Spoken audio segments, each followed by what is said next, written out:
call this meeting to order. Please rise, join me in reciting the pledge and remain standing as Rodney Burris from Open Hearts Foursquare leads us in prayer. I pledge allegiance to the flag of the United States of America and to the republic for which it stands, one nation, under God, indivisible, with liberty and justice for all.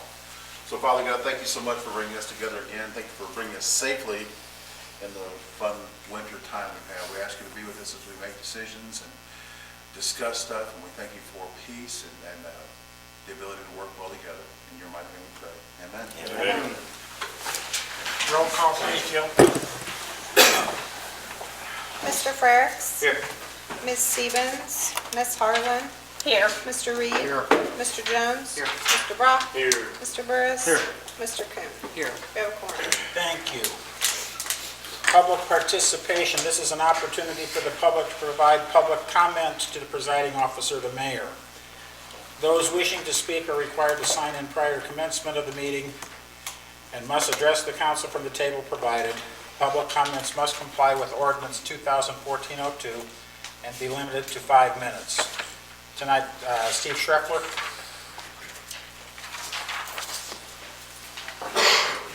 Good evening. I'll try not to mess up what might be a record short meeting looking at the agenda. I had a couple things. Has anybody had any feedback on the surface on Bridge Street, like in front of Bill Abbott's? Is that all going according to schedule, as far as the way it's being applied? I've had numerous people mention to me that it was. I have no clue. Do you have a clue? I drove it the other day and I felt the same thing. It felt like. I've noticed it. I drive it every day, and honestly, I have too. Yeah, it's this way. You almost get a. It's as if the thickness of the overlay is not even. It's better than it was after the second coat. I think the first coat was really. Was even worse. Was worse. Well, Which are we traveling east or? I noticed it going west. Going west. Specifically, and I don't know if speed makes it more noticeable, but I'm assuming there's something in the contract that if that happens, that there's some liquidated damages that the city would be. We'll check on that. Okay, anyway, it was mentioned at the last city council meeting that the batteries went bad on our chainsaws, and that's why we bought, what was it, $1,300 or $1,400 worth of new chainsaws. Do we use battery-powered chainsaws at the city? I've never seen any. I've always seen gasoline-powered steel saws. I said that, Jim said like the blades and everything, they were bad, because I asked him later. So it wasn't that the batteries were bad, they actually were just bad, and they replaced 3 of them. What's going to happen with the 3 that are being retired?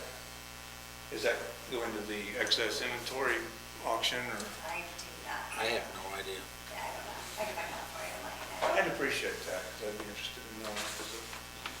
Okay, I mentioned this to Jill privately, and I want to mention it publicly.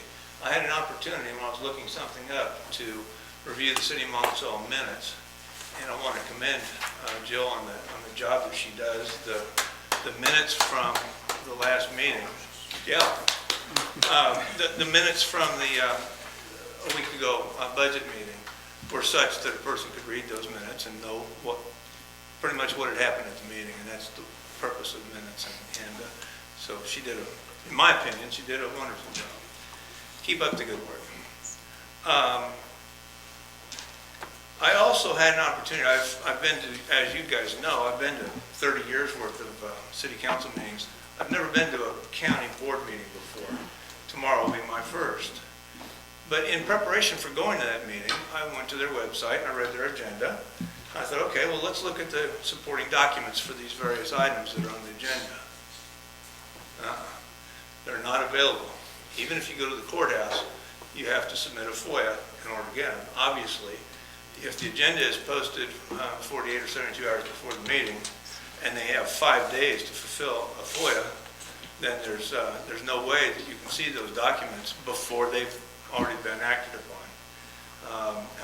I'm just glad to see that the city of Monticello that transparent to where all the documents that you'll see during this meeting, one of them I think it is, but anyway, are all online for the world to see. And that's important. Taxpayers need to be able to see what it is, the business you're going to be doing, and have this opportunity to discuss it. The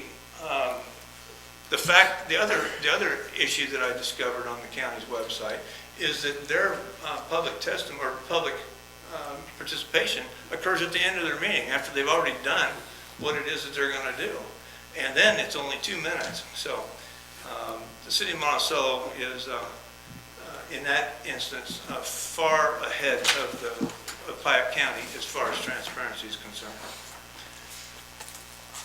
Except for making the preliminary proposed budget available to the public to see. That's our money. That's the most important part of your job as alderman, is allocating how our money is going to be dealt with. And I realize that some aldermen may think that they're amongst the smartest people and wisest people in town, and that the public doesn't need to know what it is they're doing. But just keep in mind, every now and then, even the village idiot comes up with a good idea worthy of consideration. So I'd encourage you to make that document available. And last but not least, I heard the financial condition of the city of Monticello. Hundreds of thousands of dollars in reserves, yet you're raising our taxes 4.9%. Not because you need to, but just because you can. And that is akin to theft, in my opinion. You don't need the money, you're taking it anyway. You doubled the sales tax, and now you're coming after our property tax. Tomorrow the county's going to raise their levy 9.4%. Where does it ever end? You know, the school did 9%. If you don't need the money, don't take it from people. Thank you. Thanks, Steve. You're welcome. Moving on, consent agenda. Approval of documents and action items is listed. Claims report. Claims dated October 29, 2019 through November 12, 2019. Meeting minutes. City Council meeting minutes October 28, 2019. City Council closed session meeting minutes October 28, 2019. City Council study session meeting minutes November 4th, 2019. Permit report October 31st, 2019. And police report October 31st, 2019. Is there a motion to approve the consent agenda? So moved. Is there a second? Second. Is there any comment, questions that need to be addressed? Hearing or seeing none, could I have a roll call, please, Joe? Excuse me, Mr. Kuhn, Yes. Mr. Burris, Yes. Mr. Brock, Yes. Mr. Jones, Yes. Mr. Reed, Yes. Ms. Harlan, Yes. Mr. Frerichs. Yes, ma'am. Motion passes. Thank you very much. Mayor's report. The grand opening and ribbon cutting for the Bespoke Gift Company is Friday, November 29th at 9 a.m. Council, I encourage you to attend and welcome them to the downtown. Bespoke is also the winner of the Fall 2019 Monticello Boot Camp Grant. Upcoming events. If you are interested in participating in the Monticello Christmas Parade, which is Saturday, December 7th at 11:30, please let me know by Friday so I can make sure we have spots reserved in the parade. I got a letter this week from Rick Doobson. He will be retiring as of December 31st, 2019 as fire chief in the city of Monticello. This is after 30 years of service. We appreciate all he's done and wish him nothing but the best in his retirement. Also, Jeremy Jones will be leaving us sometime December. Yeah. You got a job in Idaho. Idaho?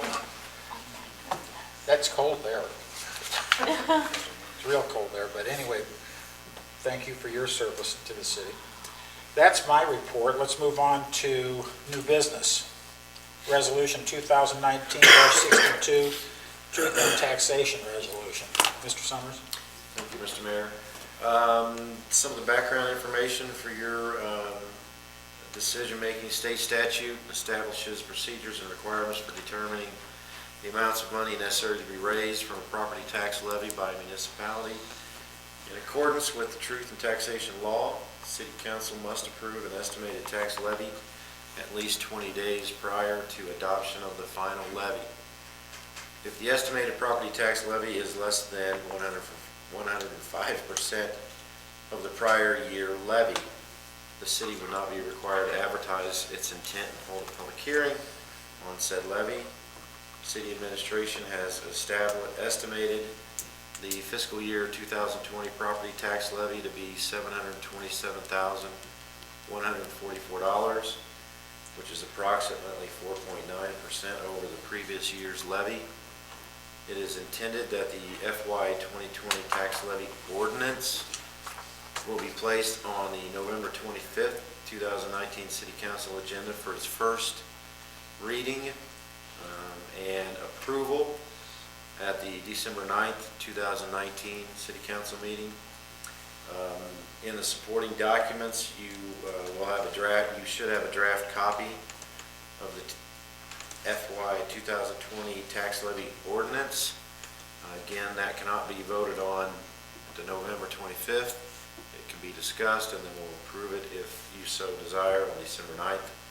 It is recommended the City Council discuss, establish a tax levy amount, and approve resolution number 2019-62 as presented. Thank you. Is there a motion to approve Resolution 2019-62, Truth and Taxation Resolution? So moved. Is there a second? Second. Any comments or questions of Terry? Terry, if I recall, in a previous year, our lawyers mentioned that by not going with the full 4%, it actually limits our ability in the future to set that level. Is that correct? I don't remember all the details, and it was complicated. I'm gonna, if she doesn't mind, Maura does a fabulous job explaining that because you literally are, go ahead. So I don't think it was that. What Dirk had said was that when the new houses come on the market, if we don't increase our levy to the 4.9, then those new homes aren't at the same rate as the older homes, so they have a less interest or value for their properties that they're paying in. So it equalizes the value to all homeowners when they do that, and that's why they recommend doing that. Does that make sense? Sort of. And so like the new houses out in Sage Meadows, what they would be paying would actually be less than what we were paying because their value was based on the last year's equalized assessed value, not the current year's. So when you increase it to 4.9%, they re-equalize everybody who is assessed the Monticello tax. So it equalizes that value to the 2020 rate, well, 2019, because it's the old rate. So that's why they tell you to do it. Now I get it. Okay. Any other comments or questions? Hearing or seeing none, can I have a roll call, please? Mr. Reed? Yes. Mr. Jones? Yes. Mr. Brock? Yes. Mr. Burris? Yes. Mr. Coon? Yes. Mr. Frere? Yes, ma'am. Ms. Hart? Yes. Motion passes. Thank you. Alderman's reports. Jeremy, you haven't been here for a while. Do you have a report? Sure, why not? Yeah. So as the mayor hinted, my last meeting will be December 9th. For the last 5 years or so, I've been working with the Department of Defense to help develop tools and resources and policy in the event of a cyber attack on the nation's power grid. I have been invited by the Idaho National Lab to continue that work with them under the umbrella of the Department of Energy. And so I will be relocating to Idaho, to the home of nuclear energy research, where I will be continuing to help develop tools, policy, and procedures for defending our nation against cyber attacks. Now, where is that located then? It's Idaho Falls, Okay. so it's about 4 hours or so east of Boise. Do other people live out there? Because I know it's not a very I do, highly populated state. actually, Seth Melton. Seth's in Boise, I know. Seth's in Boise. Yeah. So, yeah, I plan to look him up when we get out there. Good idea. And the other nice thing, it's only about 90 miles from Yellowstone, so Oh, that's great. I anticipate spending a lot of time at national Because you like to play outside all the time. I know, that's great. That's great. Wendell? Nothing from me, Mr. Mayor, other than to congratulate Alderman Jones and wish him the very best in his future endeavors. It's great to be able to pursue your dream job. Rodney? No, nothing's wrong. Michael? I want to congratulate the cross-country teams on their great effort over the weekend. The boys' team winning the state championship and the girls' team coming in second. I made the trip to Peoria, and it was pretty exciting to be there. Now, you were pretty excited too, weren't you? Didn't you do your first ladies game at the U of I here recently? Yes, And they won, didn't they? they did. So I think maybe you're going to need what they need. So, thanks for your report. Nothing, Thomas? Mr. Mayor. I have nothing, thanks. John? Congrats. Thank you. Good luck. I just had a quick question. Is the Rec Foundation going to be on next meeting's agenda for? They're supposed to be in November. It is November, so I'm assuming they will be. Yeah, I'm sure they will be. We met this morning, and they will be presenting an update at November 25th. See, I told you it was going to be November. It's still November. That's all I got. Okay. Chief Carter? Yes, I say this every year. Shopping Cop's coming up. We can use volunteers. This is the most kids we've had so far. This was 3 vehicles for kids. We've gone from, last year we had 48 kids. This year we will have 63. So if you can help on December 14th, we appreciate your help to come out, help serve the kids breakfast, and make sure we keep them all lined up and get back to their parents, the right parents. Not just parents. More helps out. She does a great job helping us. And she's getting down. I think every year we learn something new. And it gets us to make it a little bit easier. So it's been easier to get to 63. Number 2 is Andrew Livingston here is our new officer. He just graduated Friday. And he'll be starting on the road tomorrow morning at 6:30 with Officer Schumacher. So, Good. Congratulations and welcome. It'll be great for him, great thing for him. Where are you from? Really, Mohammed, Muhammad. Okay, cool. So you went to Muhammad High School? right? And you just finished your training. What was your graduation last week? Yep, graduated last Friday. Right, well, congratulations and welcome to the community. Thank you. Welcome to the good side. Yeah, Right. that's true, John, thank you. I need to apologize to City Administrator Summers. In my great hurry to get out of here at 11 o'clock at the last meeting, I skipped him on the agenda, and I didn't mean to. Everyone else on the days was very happy with me, but Terry was not. So, Terry, I'm not leaving you out tonight. Would you like to have a report? Thank you, Mr. Mayor.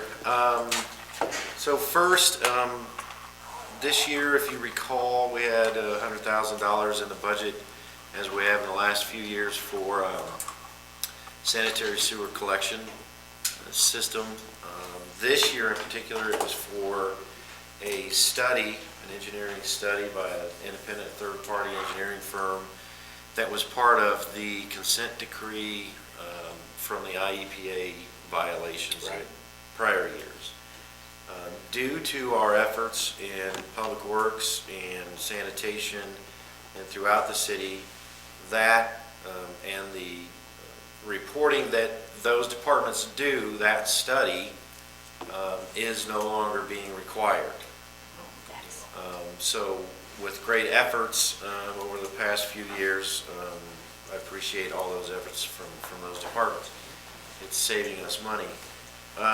So what has come to light in the new wastewater treatment plant, in the new concrete runners that are poured in that sludge drying bed, our current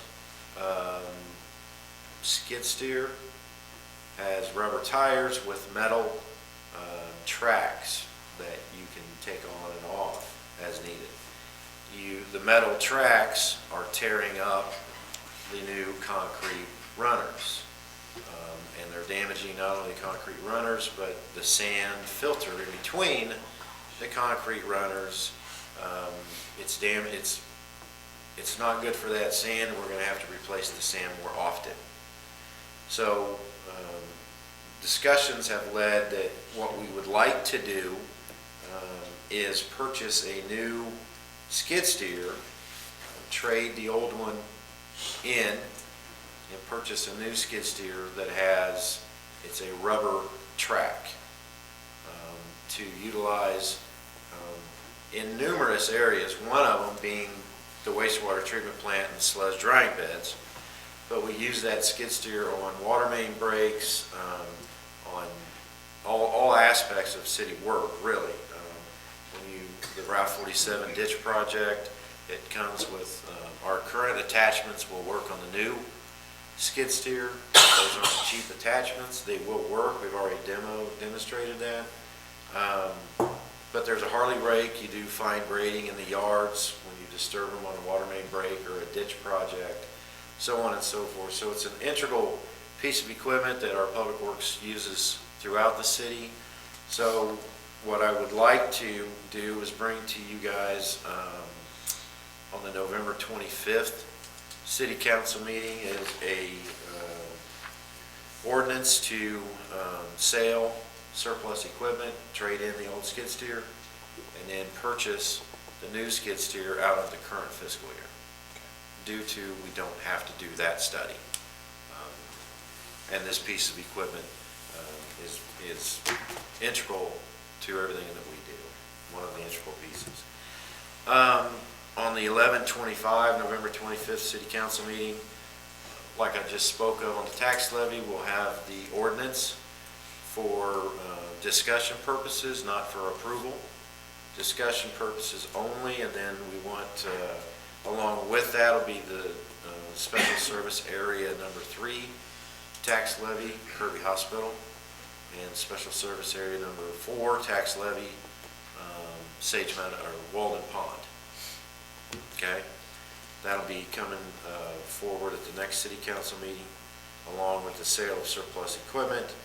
And then December 9th, hopefully we'll approve the tax levy ordinance. That'll be presented at the next meeting, as well as approve the fiscal year 2020 budget.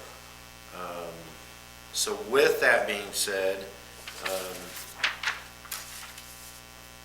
if it is okay with mayor and council, we had tentatively scheduled a budget study session for next Monday and November 25th at 6 p.m. Do we still need to do those budget study sessions or just do the 7 p.m. city council meeting on November 25th? You had one in first week of December, I think, as well. And December 2nd, budget study session. I personally don't see any need for having any of them, but if someone thinks we need to, I would entertain the idea. And no one's speaking up, so that's the way it'll be. So we'll do the first reading of the FY 2020 budget ordinance November 25th. Yep.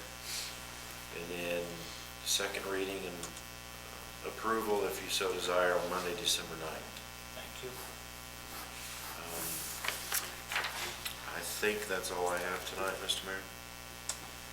Anyone else have anything? I have a question. Yeah, go ahead. What's the next step in the conversation for the cannabis discussion? Curiosity. On the recreational cannabis, well, we've got the moratorium in place for up to 12 months. It's been this council's, I believe, desires to not take till next October or whatever it is to make that decision. So it's, the next step is maybe putting it on the agenda for either opting out, making the decision if we're going to opt out. Well, I think we ought to wait at least until we know if there's a trailer bill with it and see what that holds. It's really hard for us to make any decision until we see what they've cleaned up for us. So, Yeah. and that's supposed to be happening. Yeah. I would assume then we'd know something maybe at the earliest would be December 9th, but Yeah. I don't think it would. So I'm saying, John, probably first part of the new year. That's what I Yeah. figured. Yeah. I just don't want to put it off too long. Yeah, no, I understand, that's right. I don't either, I want to get it over with. But you can't do that if you don't have the information. 10-4? That's why we have you sitting there and I sit here. Well, at least this week. Any other business? I'd entertain a motion to adjourn. So moved. Is there a second? Second. All in favor, aye? Aye. See you in 2 weeks.